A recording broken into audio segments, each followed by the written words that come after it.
Okay, I've got noon, and so good afternoon, everybody. It's wonderful to see everybody's smiling faces this afternoon, especially on this dreary, rainy day that we're having here in Columbia. My name is Scott Price. I'm an executive director for the South Carolina School Boards Association. And again, I want to thank you all for joining us this afternoon. Today's webinar is a continuation of SCSBA's efforts to make sure that you, our membership, have the latest and best information relating to federal coronavirus relief funds already in and coming to our state. It is our hope that this session will help you prepare you for asking and answering questions at the local level on the expenditure of these funds. In March, Congress enacted the American Rescue Plan Act of 2021, and it will provide an unprecedented $2.1 billion for South Carolina public schools. This allocation is on top of more than $846 million allocated to school districts with the passage of the Coronavirus Response and Relief Supplemental Appropriations Act in December of 2020, and more than $194 million with the Coronavirus Aid, Relief, and Economic Security or CARES Act that passed in March of 2020, which seems so long ago at this time, but yes, it was March of 2020. Joining us today is John Payne, Deputy Superintendent in the Division of Federal Programs and Accountability at the South Carolina Department of Education. Now, I've heard John address the legislative bodies on many occasions regarding federal relief funds in South Carolina, and I'm just going to say it, John. I think you're the expert on this topic in the state, or the leading expert on this topic in the state, and we're so very pleased that you were able to join us today. So, John, thank you for joining us, and tell us what school board members need to know. Thank you so much, Scott, and thank you all to the school board members and other participants in today's session. I'm going to go ahead and share my screen with you. If you'll hold, let's see.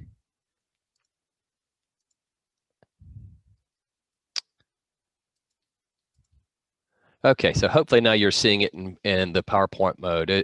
As Scott said, over the last year, South Carolina and all states across the country have not only experienced a historic event with a pandemic, but we've also experienced a historic momentum with the amount of emergency relief funds that have been provided to states. So I'm going to walk you through these emergency programs, particularly related to the elementary and secondary school emergency relief, or ESSER funds.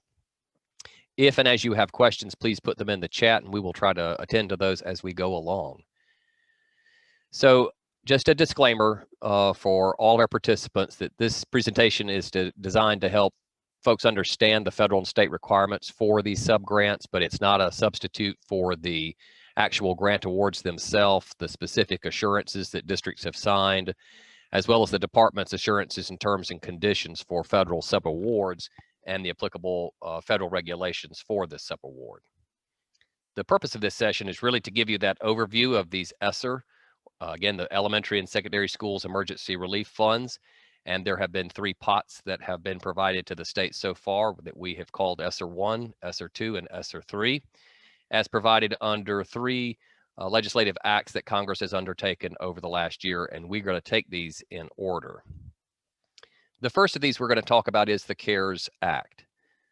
On March 27th, 2020, the Coronavirus Aid, Relief, and Economic Security Act was signed into law. And as part of that law, the U.S. Department of Education provided $30.7 billion funds under this elementary and secondary schools emergency relief, or ESSER fund. At the time, we just called it ESSER, but over time with the additional laws that have been passed, we have now designated it as ESSER 1. The U.S. Department of Education awarded grants to state education agencies for the purpose of providing school districts or local educational agencies with emergency relief funds to address the impact that COVID-19 has had and continues to have on our elementary and secondary schools. So if you rewind to March, April, and May of last year, when the pandemic really hit, everything kind of closed down. So you'll kind of see that these were the funds intentionally to get out or gotten out by Congress to help school districts meet immediate, urgent emergency needs.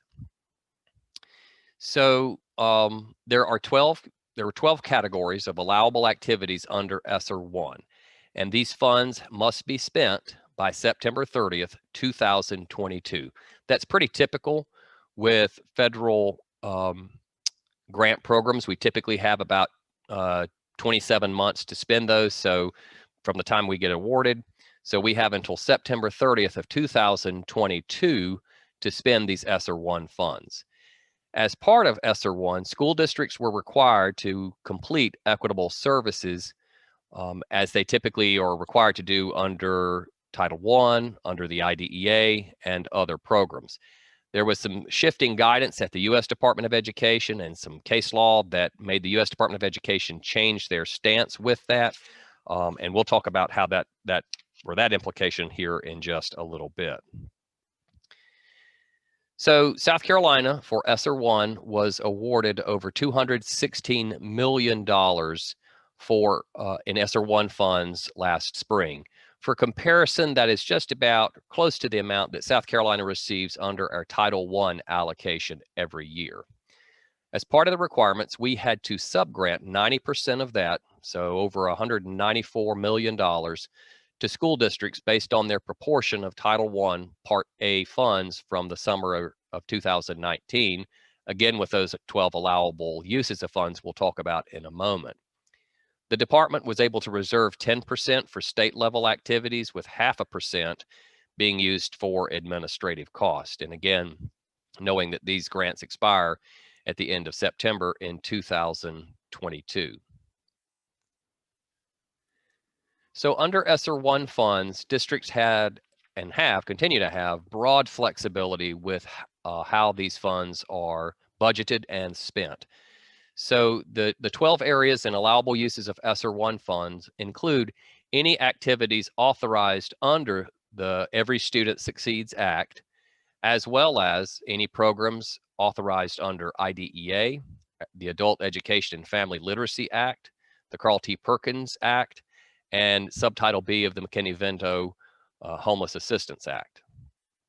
The second category was using funds to coordinate emergency response efforts, using the funds to address the needs of highly vulnerable populations, and that includes children with disabilities, children in poverty, foster care, migrant, homeless, and so forth. School districts could use these ESSER 1 funds to support school leaders and to meet individual schools' needs, as well as ensure preparedness and coordination of both systems as well as procedures. They could use these funds for training related to infectious diseases, or they could use them to purchase cleaning supplies to sanitize and clean schools. They could use the funds for planning and coordinating for continued education during the school closures, to purchase educational technology, to provide mental health supports for summer learning, and lastly, what we are calling kind of the catch-all, any other activity to ensure the continuity of education and the employment of staff. You'll see here that I have a hyperlink to our website where we have these categories that are in more detail that tells you a little bit more about them. So as you can see under ESSER 1, broad flexibility with how districts were able to budget and spend ESSER 1 funds. Because it is federal funds, we do have monitoring and reporting requirements, as we do with every other federal pot that we receive. So districts are being monitored through a tiered system.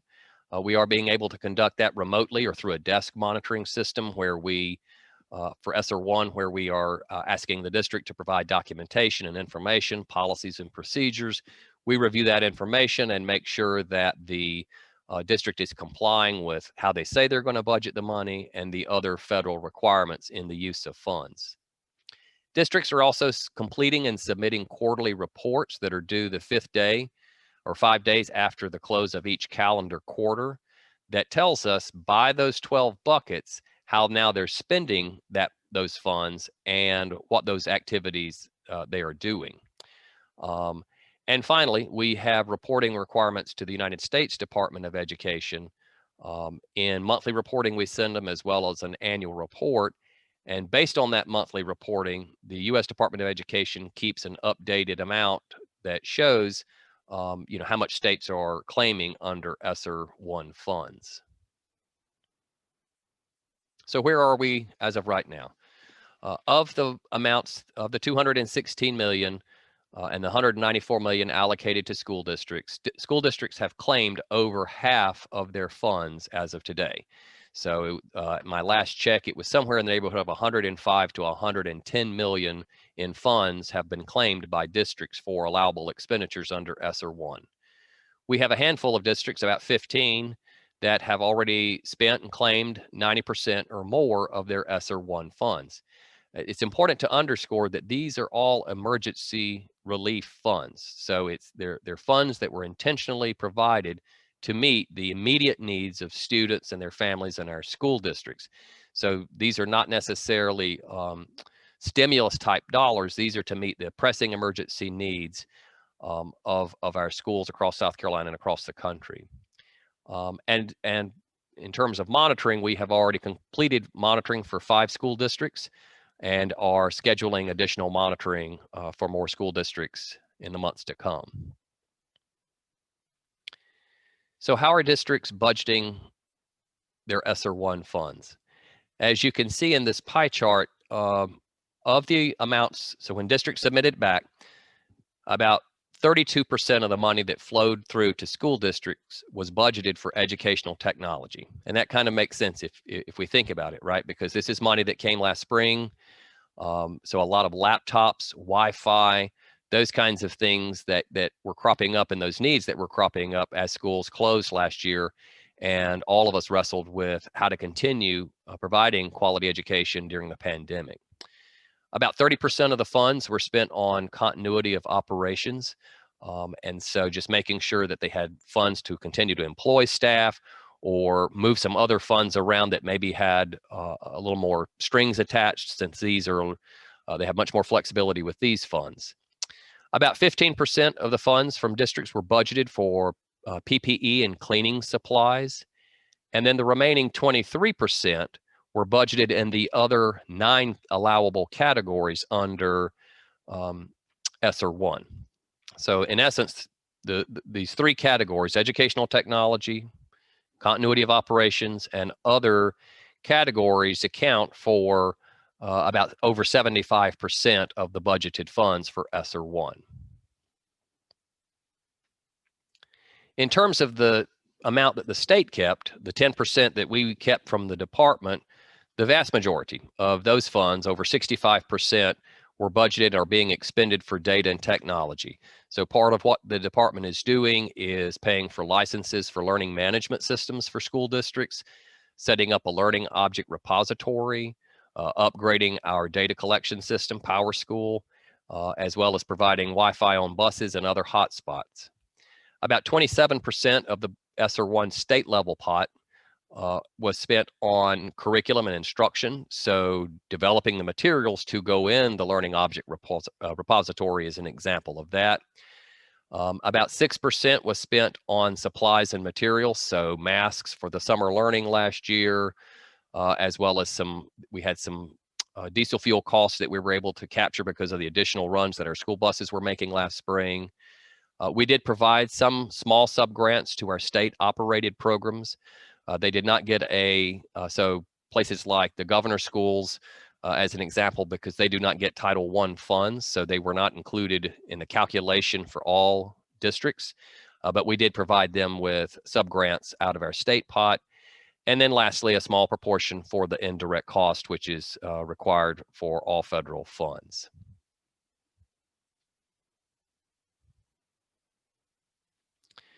So I want to move now to the second act. So we were busy implementing the CARES Act, ESSER 1, clipping along, everything was going well. Then in December, Congress passed the Coronavirus Response and Relief Supplemental Appropriations Act, or CRSA, into law.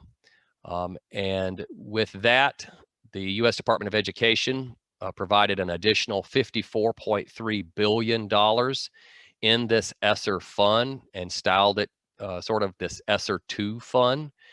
And then the U.S. Department of Education gave grants to state education agencies, again, for the purpose of providing school districts with emergency relief funds to address the continued impact that COVID-19 has had and continues to have on our public schools. So under ESSER 2, there were 15 categories that were allowable. So if you recall, 12 categories under ESSER 1, those same 12 were allowable under ESSER 2, plus 3 new ones that I will touch on in a minute.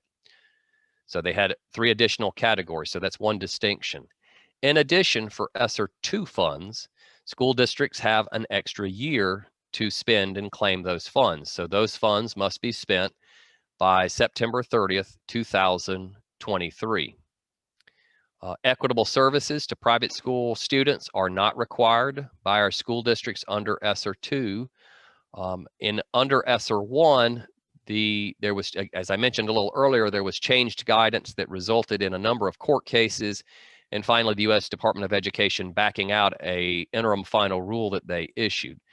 As a result of that, it presented for our school districts, for our private schools, for the department, and everyone involved this conundrum because it's changing the rules, while the game was being played, so to speak. So as a result, Congress in the SCSBA Act allocated a specific pot of money for eligible private schools through a program called the Emergency Assistance to Non-Public Schools, or EANS program. And that program, or that funds, provided South Carolina with about $39 million under the EANS program that we are working directly with private school and our private school associations to provide them services and reimbursement for allowable expenditures. So again, in the ESSER 2, the way that South Carolina's amount was determined was based on our proportion of Title I funds. And so in that calculation, South Carolina was awarded $940,420,782. Again, we were required to subgrant 90% of those funds to school districts based on their proportion of Title I Part A funds from summer of 2020, so a different year. And you can see that amount being in excess of $846 million. The department is reserving 10%, just like we did under ESSER 1, which is about $94 million for state level activities. And again, this grant expires on September 30th of 2023. I mentioned a moment ago that ESSER 2 comes with 15 allowable categories. So 12 of them are the exact same categories that exist under ESSER 1. But Congress added 3 additional, or expressly added 3 additional categories for ESSER 2.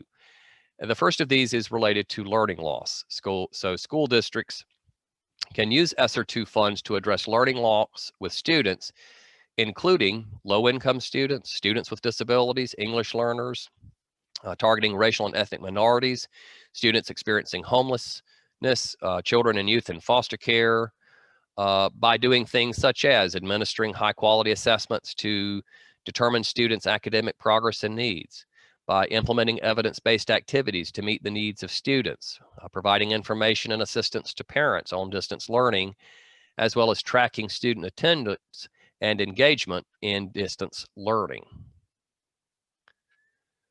The other 2 categories that Congress expressly identified under ESSER 2 relate to school facilities and indoor air quality. So category 13 under ESSER 2 allows districts to expend funds on school facility repairs and improvements so that our schools can reduce the risk of virus transmission as well as exposure to environmental health hazards and support student health needs.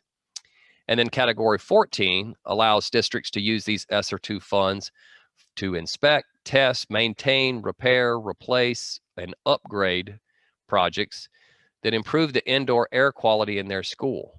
And as you can see through the rest of this, it includes a whole bunch of stuff. So mechanical, non-mechanical, AC systems, purifier, cleaning, air cleaning, fans, window, door replacement. So all things indoor air quality. So these are the 3 new categories that Congress expressly permitted under ESSER 2. Our continued guidance to school districts in specifically to category 13 and 14 is this. 1, we're asking our school districts to provide greater detail in their ESSER 2 spending plan so that we can determine what level of alteration that they're planning to do. and that could be a level 1 all the way to a level 3. And so depending upon what the school district is asking to do, it is coming in some instances with a conditional approval until our Office of School Facilities is able to review and approve and then proceed forward with getting a plan reviewed for these construction projects. What we have told districts that they need to attend to as they're planning to use funds for construction and air quality is they have to be able to justify that these funds are being used to prevent, prepare for, and respond to COVID-19.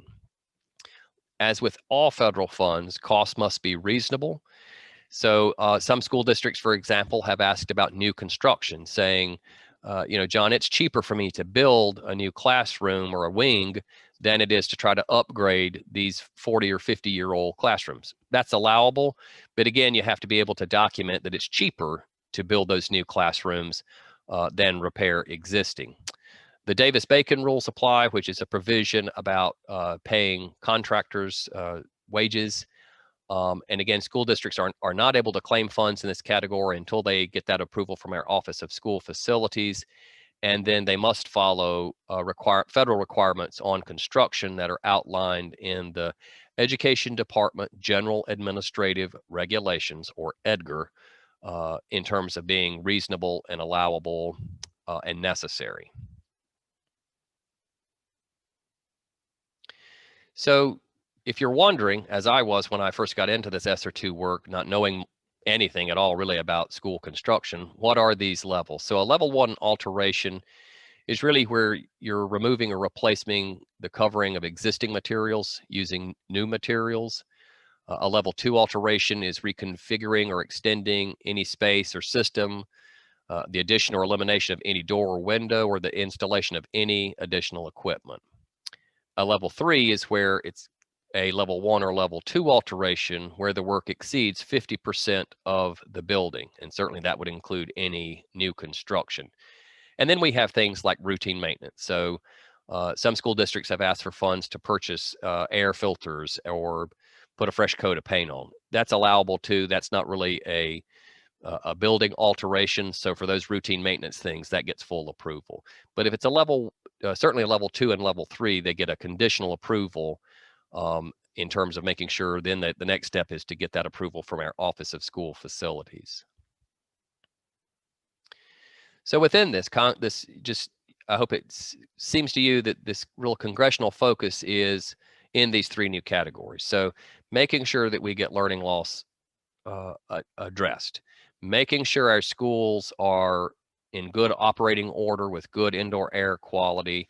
And what we're seeing in the applications that we're receiving so far is that's pretty much how our districts are budgeting these ESSER II funds. So so far what we're seeing of the applications that have come in, about 70% of the funds that we flowed through to school districts or that we've awarded to school districts are being budgeted in these 3 new categories, again, to address learning loss and improve their school facilities. So I mentioned that we have a state level reserve, and so you see that budget there. It was about $89,000 for the state level activity, plus an additional 0.5% for the administrative cost. So how are we at the State Department spending those funds? If you recall back to my slide where I talked about ESSER I funds, the 65% or so of those funds we budgeted and are spending on technology. You see here a shift to moving now more towards curriculum instruction. So we are budgeting funds for professional development and resources for reading, for math interventions and instruction, and other academic purposes. About 13% of the funds are being budgeted for engagement, and that word is intentionally broad. So engagement in terms of student engagement, in terms of family engagement, and in terms of community engagement. About 13% on data and technology. So we are planning to outfit more of our buses, for example, with Wi-Fi, as well as to meet some additional technology needs that we have. We have about a little over 6% on health and wellness. I want to underscore that the percentage budgeted here is not necessarily related to the priority.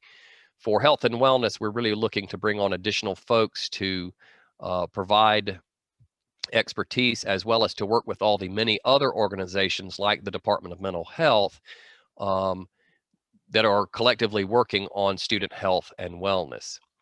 We have indirect costs, of course. We have some funds for facilities and supplies. And so really what that is bringing in outside entities to assist our Office of School Facilities in reviewing all of these plans, recognizing that our school districts intend to use a lot of these ESSER II for construction and indoor air quality projects. And then again, we made small allocations to our state-operated programs that do not get Title I funds. So again, our governor schools are examples there.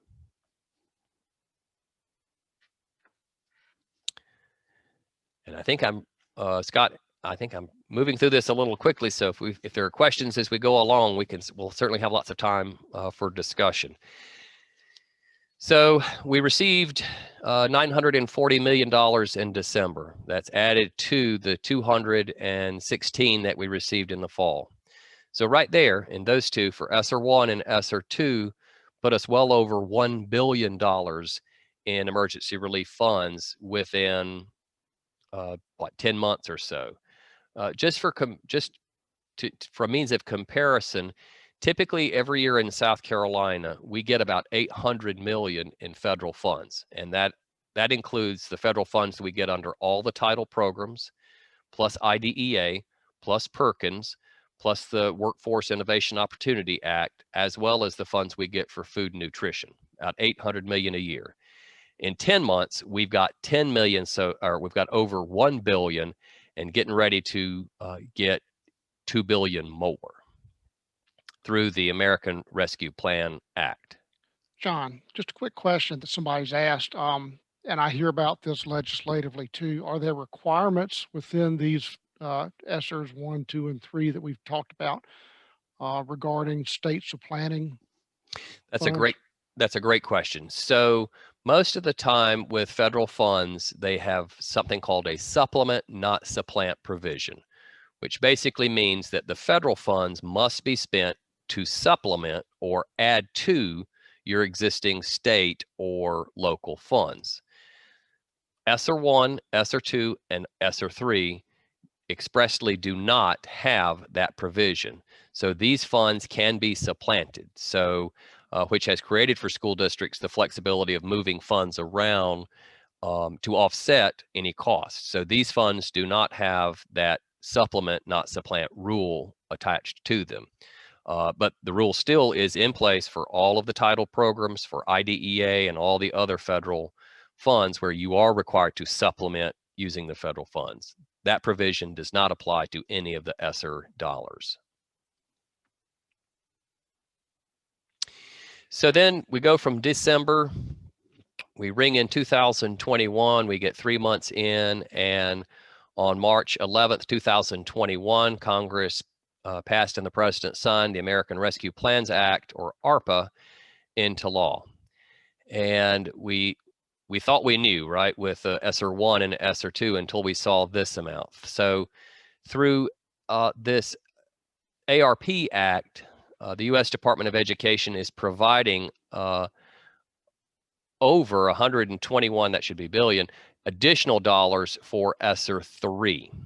So if you ever watch Star Wars, this is kind of has a Star Wars feel. We had ESSER I last year, it's A New Hope. Now we're at the return of ESSER here in March. And so where we're at with that is the U.S. Department of Education is making grants to the state educational agencies, again, for emergency relief funds to address the impact that COVID-19 has and continues to have on our elementary and secondary schools. So it was signed into law. So South Carolina is being awarded, and I always have to stop when I say these numbers because they're so large. South Carolina is being awarded $2,112,051,487. Again, $2.1 billion. That's in addition to the $940 million we got from ESSER 2, and in addition to the $216 million we got under ESSER 1. So when you add all these pots up, now we're at or a little over $3 billion in emergency relief funds that South Carolina has received quite literally in the last 12 months. ESSER 3 is different than ESSER 1 and ESSER 2. So, and we're going to touch on this here in a moment. Districts will be required to set aside a 20% of their ESSER 2 funds specifically to address learning loss. And we at the department have to set aside a specific proportion of our funds to address learning loss, as well as summer learning activities and after school programs, but we'll kind of dive into that. So a significant amount, a historic amount, and an amount I believe that if we all work together and make sure that we're good stewards of this $3 billion in taxpayer funds, really creates for South Carolina a historic opportunity to not only address lost instructional time, get students caught up, but make significant and lasting systemic changes in our public education system. John, if I could interject there, you mentioning, of course, being good stewards of this fund.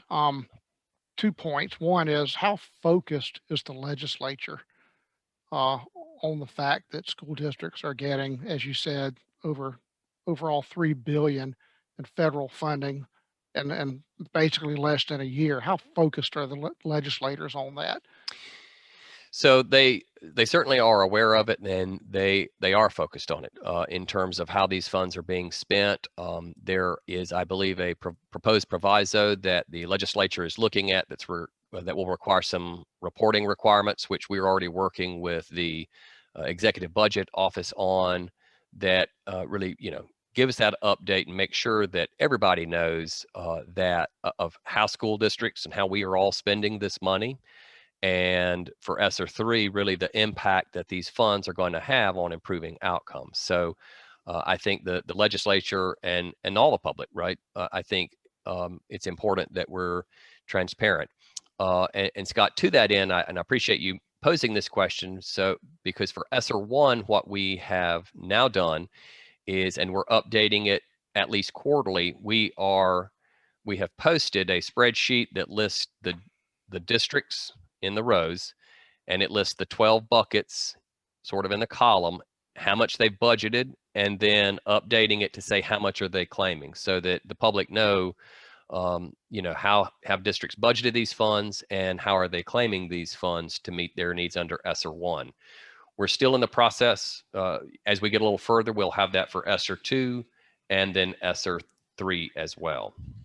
Well, one of the things I want to ask you to do, and you can either do it now or maybe as you kind of go through this, weave through, what we want to highlight is questions that school board members need to be asking locally, whether it's, quarterly reports or whatever, just to make sure, because it goes back into what you're saying, making sure that we're being good stewards. So the spending of the funding, the facts that the legislature is watching this closely.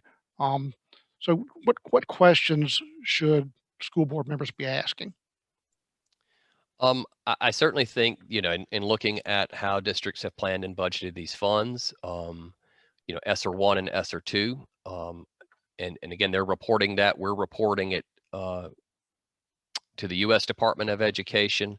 I think there are a number of questions, and certainly for ESSER 3, because it will have different requirements, they're going to be more, with ESSER 3, there are a lot more strings attached. With ESSER 1, really it was getting the funds out, meeting those emergency needs. Then comes along ESSER 2, which is really about construction and improving our school facilities and addressing learning loss. And so, and that's kind of what we're seeing in the application, which I would assume that, our school boards are certainly want to make sure, how are we getting collectively as a state and a nation, how are we getting kids caught up, and how are we making sure that our schools are in good shape? And again, this is with federal funds, being able to use them for construction with this level of flexibility is really unheard of. I've been doing this, working in federal programs a long time, and this really is a historic opportunity that that our school districts have to get facilities, up to date if they need to, or addressed. So, and then with ESSER 3, there's a whole plan that's going to be involved, a lot more strings, a real focus on addressing learning loss, and some other plans that for which districts will be required to get public input from. So with ESSER 2, South Carolina, as I mentioned a moment ago, is going to get over $2 billion in ESSER 2 funds. Of that amount, South Carolina will flow through to school districts 90% of that, which is $1.9 billion, or a little over $1.9 billion to our school districts. That again will be based on the proportion of Title I funds from the summer of 2020. And I apologize, I just called it correct. So that state reserve, so that should be actually the district reserve. So of the 1.9 billion, districts have to reserve 380 million, which is 20% of the 1.9 billion, and spend on activities to address students' learning loss. So that should be the district reserve, not the state reserve. The state reserve then are those other 4 bullets. So at the state level, we have to set aside a little over 105 million for activities to address learning loss. We have to set aside a little over 21 million for activities for summer enrichment, another 21 million for after-school programs, and then about a little over 53 million for other emergency needs as determined by the department. The way the feds are doing ESSER 3 is they gave us 2/3 of the amount up front, which was provided on March the 24th. We have until May 24th to award 2/3 of this 1.9 billion to our school district.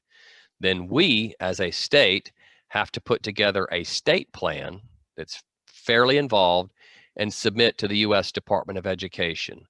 Once the U.S. Department of Education approves our plan, we will get our remaining third, and then we will update or amend our school district's award to give them their remaining third of the money. So 2/3 up front, and then the other third that will be coming once our South Carolina state plan is approved by the U.S. Department of Education. So here are some of the requirements for our school districts. Again, as I mentioned, school districts must set aside and spend 20% of their funds on learning loss. Districts are already underway in putting together academic recovery plans. And so really, this should kind of tie very nicely into those plans.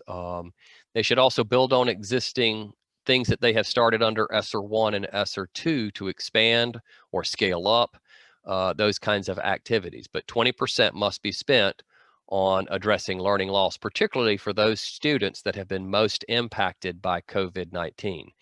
And that could include our various subgroups: children with disabilities, children from low-income homes, homeless children, migrant, English learners, as well as any student who has missed instructional time, who've not been engaged, or whatever other situation that the data may reveal that student is behind.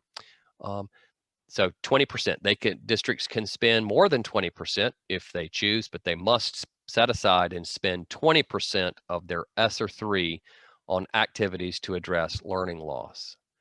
The remaining up to 80% can be spent in those 15 other categories, which are similar to ESSER 2.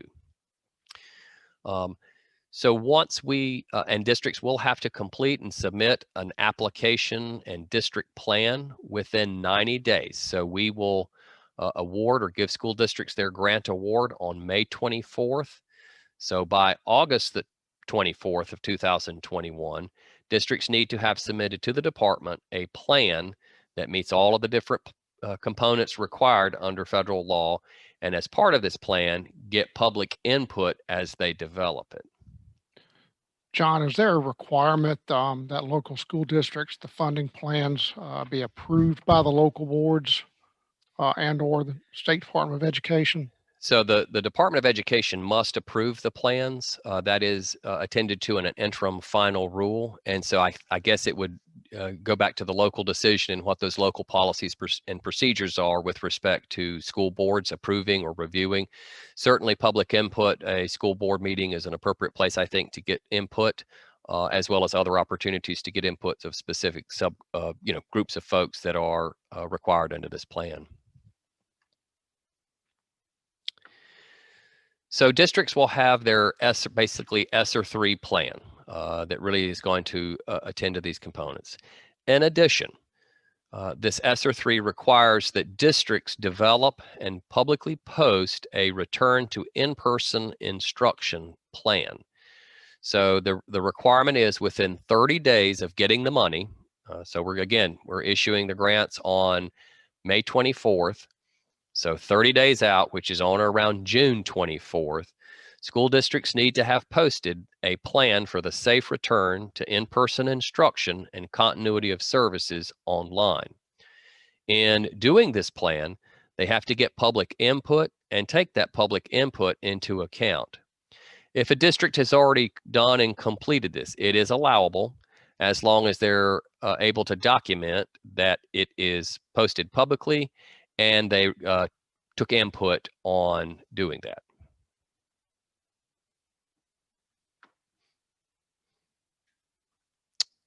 Okay, some other requirements. So under ESSER 3, there is something called a maintenance of equity requirement. Under ESSER 1 and 2, there was a state requirement for maintenance of effort, which is not uncommon with some federal funds. And a maintenance of effort requirement is basically the acknowledgement that the state will continue to shoulder or provide its fair share of state funds to get these federal funds. ESSER 3 has that maintenance of effort requirement, but also adds a maintenance of equity requirement that the state has to adhere to, as well as our local school districts have to adhere to. There is language in Section 2004C of the American Rescue Plan, but the U.S. Department of Education is still working through the specific guidance. In a nutshell, basically what it means is that school districts cannot reduce, on average, the per pupil amount of high poverty students from preceding years into following years. But how that actually looks and comes into play, we don't know yet. The U.S. Department of Education is still working on that guidance and how they're interpreting this maintenance of equity. And so we would encourage our school districts, their legal counsel, our school boards, and all folks to really look at this specific maintenance of equity requirement that's spelled out in the American Rescue Plan law. They also, in the assurances that the U.S. Department of Education has provided, put forth a number of reporting requirements. Some, quite honestly, are a little nebulous. So things such as the state being able to collect and report from school district the mode of instruction. So is that virtual? Is it a hybrid? Is it an in-person? As well as how are the funds being used to meet needs, particularly of our subgroups and those students most impacted. They're asking for things about opportunity to learn data. So things like attendance or chronic absenteeism. Some of this we already collect. Some of these would be new data reporting requirements. Student data by subgroup on the impact that the COVID-19 pandemic has had on their academic learning. The number of jobs created or retained by that type of position.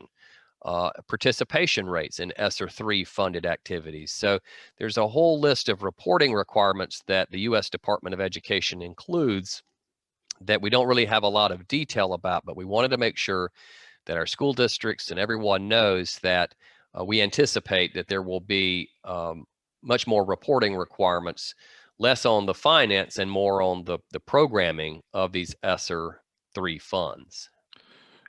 John, we had a question come in about the actual expenditure of the funds. Is it the case that the funds from any of the three pots that we're talking about can be encumbered by a certain date, but then actually expended at a later date? Yeah, so that certainly is allowable for all pots. Our school districts can go back if there are costs that they incurred back to July 1, which is the current state fiscal year they're in, if there are costs that they can incurred, they can use ESSER 1, 2, or 3 funds to pay for those funds. So you just kind of, there's a finance thing, and I'm not a school finance person, but where they would go back in and do a journal entry and transfer those funds over. So that is allowable, again, as long as it's in that approved spending plan application. Our intent in districts completing that spending plan that basically tells us by those 12 or 15 buckets how they're going to budget and spend is so that we can make sure on the front end that we're giving good guidance so that on the back end there's not a problem with funds being spent in an unallowable way. So they can do that. Really, where the kicker comes in for all federal programs, we end the state fiscal year on June 30th. And in order to close that state fiscal year out, all funds for that fiscal year must be claimed by school districts by August the 15th every year, no exceptions. And that's true for every federal pot of money that we authorize.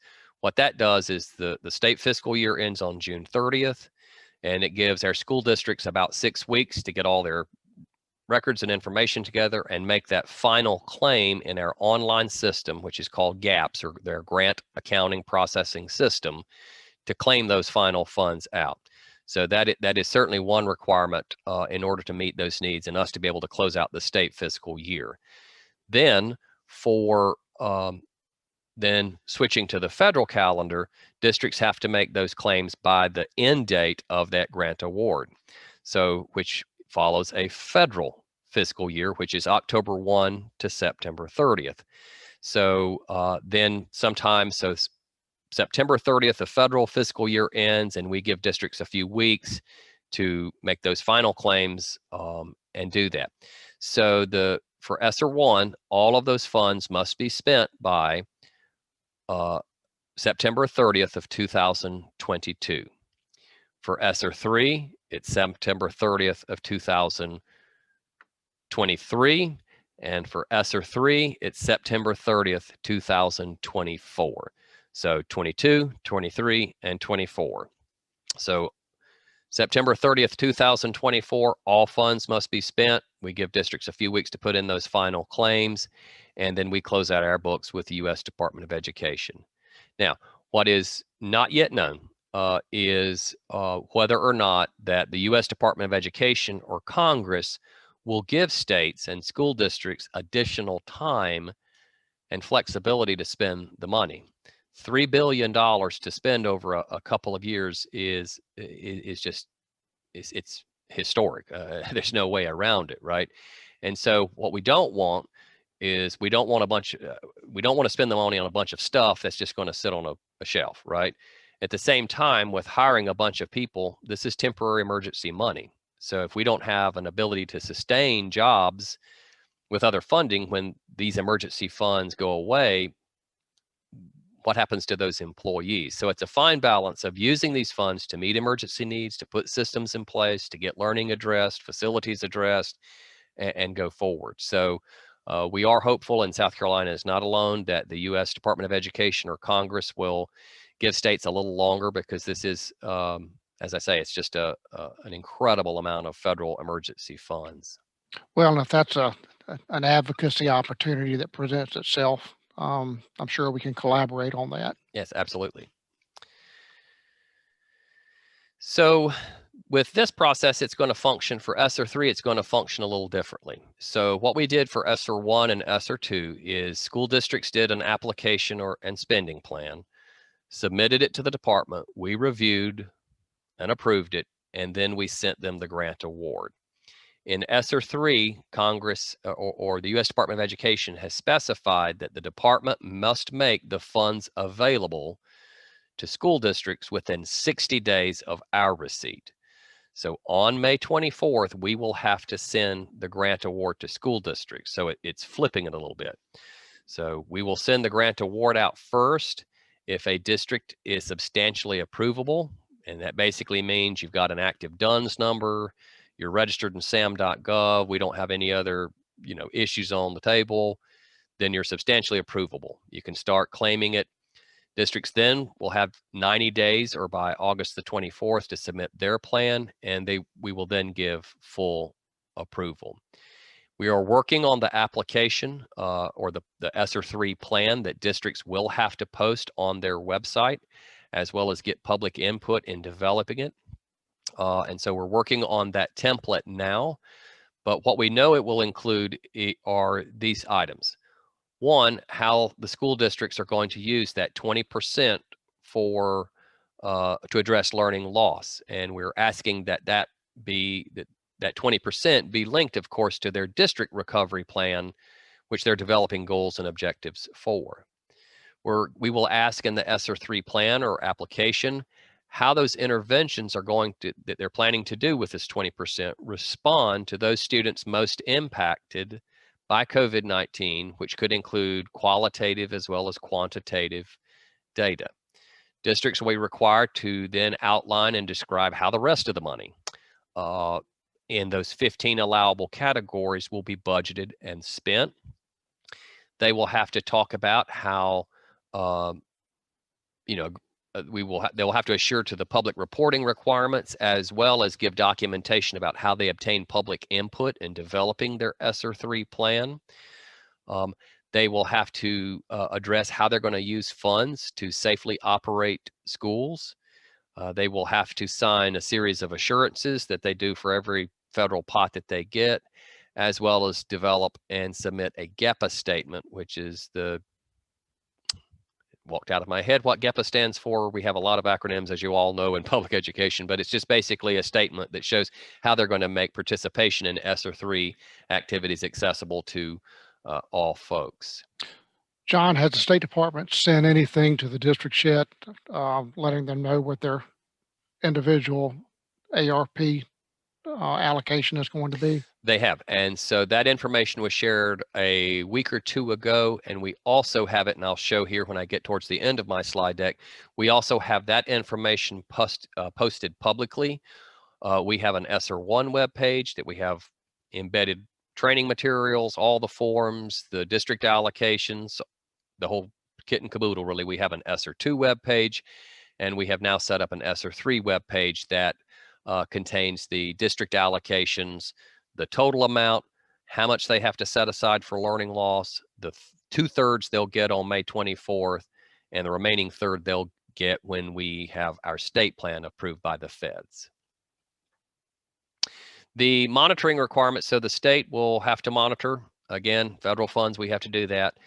So part of what we're going to have to monitor a little differently under ESSER 3 is monitor and support school districts in the implementation of those evidence-based interventions, as well as monitoring how school districts are addressing the specific need of subgroups and those most impacted, as well as identifying and re-engaging those students with the most lost instructional time.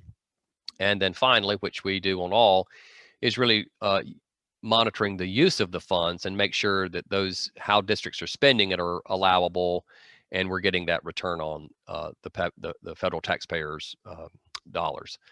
So those are the monitoring requirements. It will be more monitoring required of the state for ESSER 3 than is required for ESSER 1 or ESSER 2, because it will have more programmatic monitoring requirements that are not included in ESSER 1 or ESSER 2. So for ESSER 3, we have developed this timeline and process because it's a lot of moving parts, a lot of moving pieces. So the next thing that we have queued up, we spoke with superintendents last week at the SCSBA. I'm speaking with School Boards Association today. Next week on May 19th, we will host our agency technical assistance session that once completed, we will post to our ESSER 3 website. Then on or around May 24th, or on or before I should say, school districts will receive their sub-grant awards as well as assurances from the department. And they'll need to sign and return that grant award notification, which our school districts all know what to do. They'll have to return that to our ESSER email account. For our districts that are substantially approvable, which is most of our school districts, I don't know that I could think of really any that's not.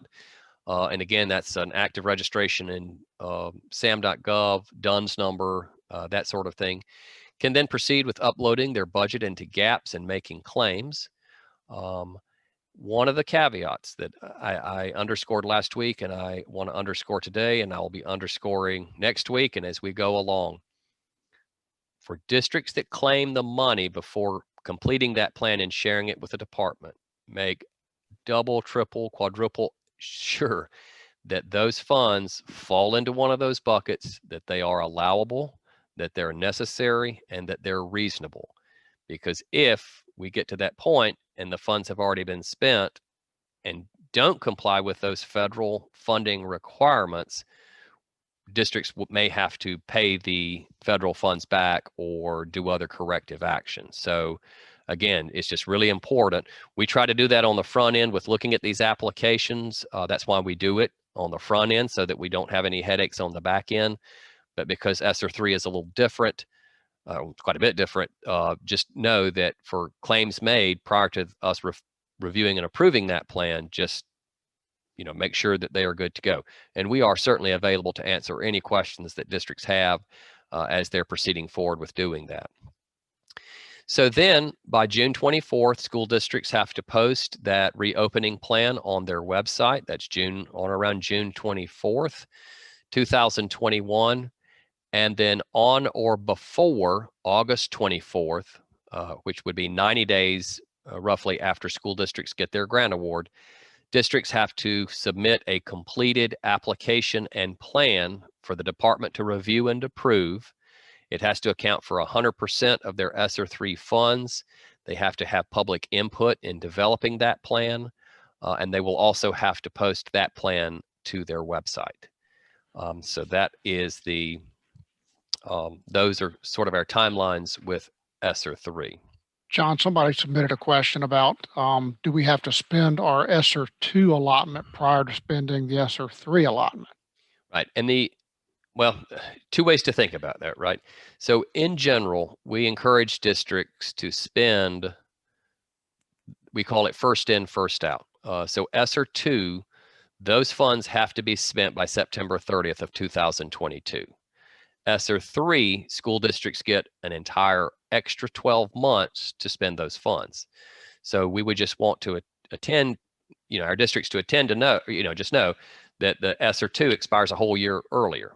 Now, saying that, they do not have to spend ESSER 2 before they spend ESSER 3.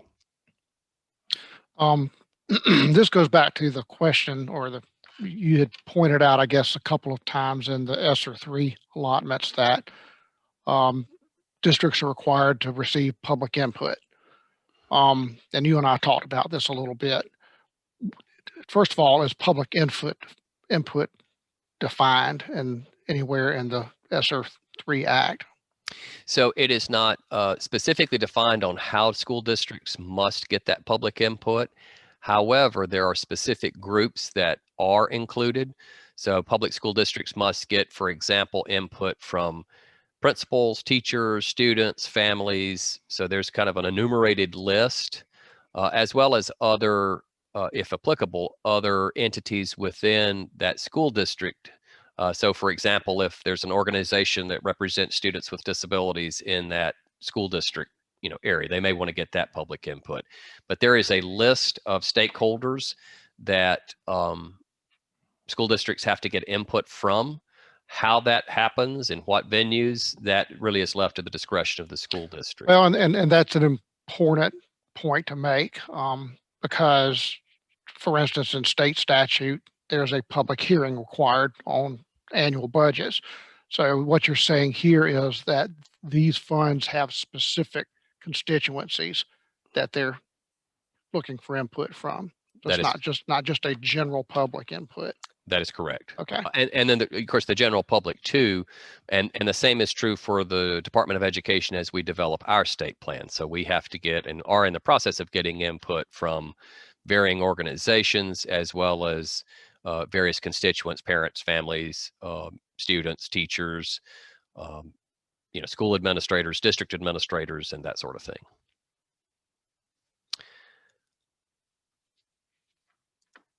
Okay. So The last thing I want to present you with are 4 websites.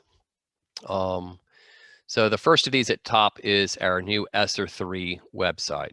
On that web page, you will already find the district allocations. There's a link there, so you can see what the districts are expected to receive in terms of the total amount. You will see the amount of money in that spreadsheet that they have to set aside, the 20%. You will see the 2/3 that they'll be given on May 24th. You'll see what the other third that's owed to them that we will get once our state plan is approved. So all that information is there. All of the funding categories are also on our ESSER 3 webpage, and we will be updating it in the coming days and weeks as we're adding more and more information to that. The U.S. Department of Education's ARP website is also included in these resources, and I think it's really important for our school districts and folks to go ahead and begin looking at the information that the U.S. Department of Education has posted there, including the terms, assurances, and conditions that will accompany these federal funds for the state that then our school districts will also have to adhere to, as well as the interim final rule that the U.S. Department of Education passed after the American Rescue Plan was, so the American Rescue Plan was passed. U.S. Department of Education took that law. They issued an interim final rule, but that interim final rule really unpacks what is going to be required in the district's ESSER plan, as well as unpacks what must be included in the district's safe return to in-person instruction plan. So I just call your attention to that website. We also have our ESSER 1 webpage that has a lot of information, including previous technical assistance sessions that we have hosted, as well as budget or allocations, how much districts have claimed by category, and a host of other resources on ESSER 1. Of course, that one is much fuller because we've had that money longer. And then the last one here is our ESSER 2 webpage, where we also have a recorded webinar there, funding information, amounts by district, and other resources for our school districts for ESSER 2.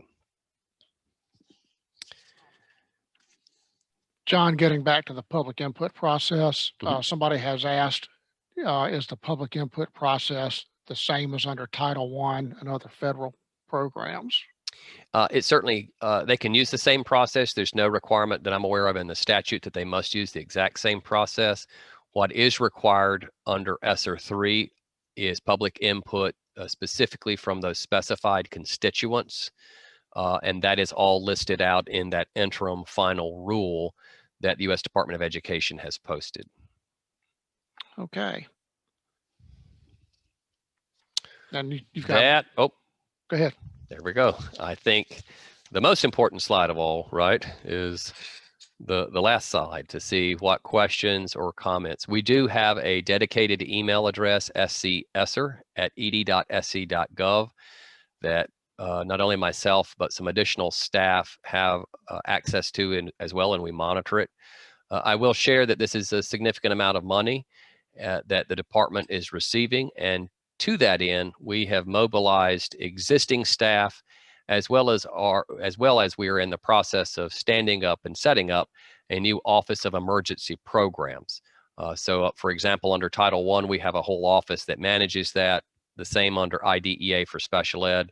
We will have a temporary office that we're standing up called the Office of Emergency Programs. We have existing new staff for whom that is their job, but we'll be bringing on additional staff just to help monitor, coordinate, and oversee all of these activities. But if you do have any questions, we have this email, a dedicated email address, as well as my email at jrpayne@ed.sc.gov. Well, I'd like to go back and just sort of ask you to sort of underscore again what you had mentioned about the funding that's available through this for new construction. And just talk about that a little bit, because you're right, it's kind of a historical opportunity to kind of deal with. And I think several years ago, there was some total amount of, $1.3 billion in need in terms of what the need is in South Carolina, and how this could possibly use to address that historical need. Absolutely. So under ESSER 2 and ESSER 3, there is the express category of school facility repairs and improvements to enable the safe operation of schools. And again, the notion there really being that we want schools to be safe, clean, and ready to go, because I think we would all agree that students learn best when they're face to face with an educator who's skilled and trained and meeting their individual needs. So they do have that option to use these funds for construction with all of it, and that could be repairs to existing facilities. It could be, for example, that a school district has an outdated HVAC system for some of their schools. They could, with approval, go in and replace those HVAC systems with the notion that quality indoor air is important to student learning, particularly in a pandemic where a virus can spread through respiration.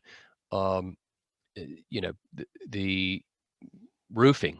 We have a couple of places, a couple of school districts that had some leaks, and so there was standing water, right? And so that's allowable use to get that roof repaired, because we know standing water can mold and spores and all that kind of stuff, as well as a whole host of things along with it. So they can use that for school facility repairs and improvements. It also contends new construction or building. So we have one school district, as I shared earlier, uh, who made the argument that it is a lot cheaper for them to add a wing of new classes than it was to repair or refit existing ones. Or another school district who wanted to add some additional classroom space so as to have smaller classrooms where children could be more socially distanced and spread out a little bit. So those are all allowable uses. Again, what we need to make sure our school districts attend to is that it's in response to or linked to the COVID-19 pandemic, as well as making sure, if it is something that is new, that they have the documentation that it's cheaper to do the new than it is to repair the old. And that, again, as with everything, that the costs are reasonable, allowable, they have that approval.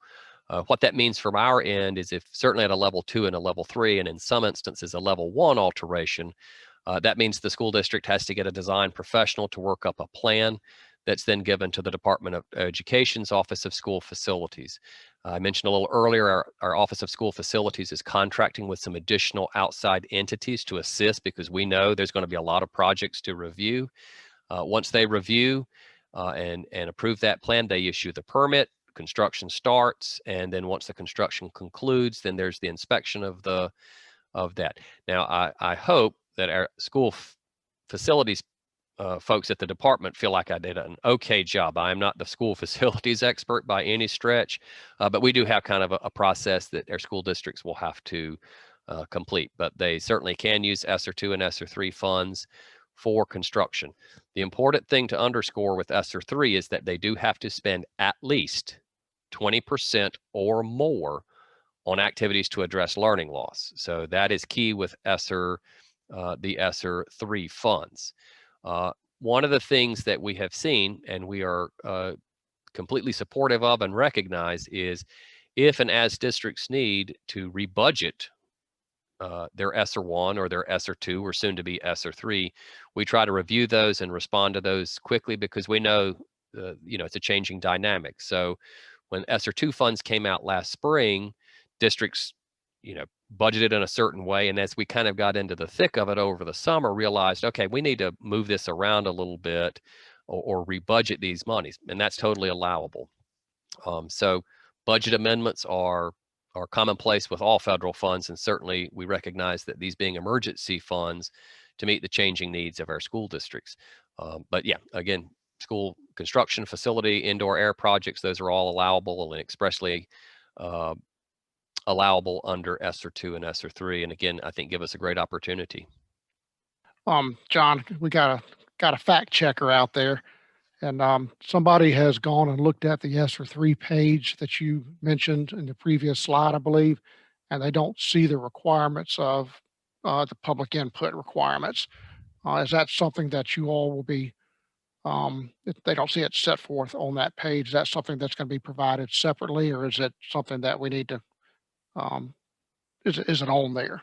Yeah. So in the, and I don't know if this will, let me just see. I don't know. Are you seeing my webpage now or no? I don't see the web page. We Okay. see obviously the link, but it's not. Yep. So if you click on the link to the to this ARP website here, you will see the interim final rule that the U.S. Department of Education has approved. And in that link, in that interim final link, there's the top part of that is the discussion. Then it moves into the LEA ARP plan, where it talks about public input. Then it goes into the LEA safe return to in-person instruction part. And so it is included in that language at the U.S. Department of Education's website. Okay, thank you, John. Does anybody else have any other questions? We've had a list come in throughout the presentation. Now would be the time to submit them, or as John pointed out on his last slide, and I think Becky's made that available to you, there is a specific link or email link that you can send questions to. John, I appreciate your time and coming here today to share this very important information. Okay, well, we had one come in right under the wire. Okay. Is there anything that could be done to speed up the approval process for ESSER II applications? So great question. We are working as diligently as possible to get those approved. So part of what we're trying to do is we have folks in my division, and if a school district is submitting an ESSER II plan that has funds budgeted for academic learning loss, we are consulting with our experts in our division for college and career readiness that oversee our standards and professional development, and are also working with our school districts in guidance on these academic recovery plans, just to make sure that they're able to review and we get their expertise as we review it. For school facilities, those of course have to go to our Office of School Facilities to review. And in some of these instances, it's requiring us to have to go back to the school district and ask a few more questions. We are scaling up the staff that's going to be from other offices that are working with my team to review these, and hopefully we'll be getting these moving along much quicker in the coming week. So we do acknowledge that it is taking us a little longer, and we would just simply ask for patience, since this is a lot of money and we just really want to make sure we get it right out of the gate so we have less headaches on the back end. Okay, any more questions? And by the way, John, I'm seeing lots of comments in here that obviously you can't see, but people thanking you for providing some very informative information today in this session. Okay, I'm looking to see if I have any other questions in the room here. So again, John, thank you for being here today. If there's anything that you all think we need to follow up in terms of providing further information to our membership, I'm sure that we'll collaborate on that. And again, I'd like to also take the opportunity to thank the staff, Debbie and Becky and Aaron, for putting this together today, and again, making sure that we are giving our membership as much up-to-date information as possible on this unprecedented federal funding that's coming into South Carolina and is available to school districts. So again, thank you, John, and please drive safe. Thank you all.